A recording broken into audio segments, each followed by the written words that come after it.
Walang hapon sa inyong lahat. Isang Toyota Camry, sine-check up. Kung coil ang sira. Kasi mapalagang makina. Kaya yan, tinitingnan.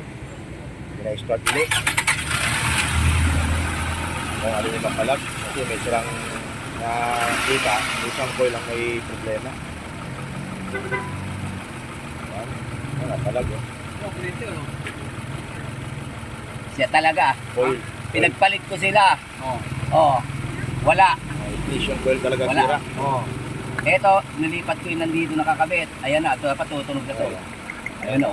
Ayun, ready may Ito tunog sila. ito. Ay, yung dalawa. Ha? Yung dalawa. Eh okay yun. Wala akong problema doon. Itong dalawa yung pinagpalit ko. Pwede papalit ko lang yan? Ha? Pwede Hindi, papalit? pinagpalit ko lang. Pero sira. Para ma-determine mo lang na talaga sira siya.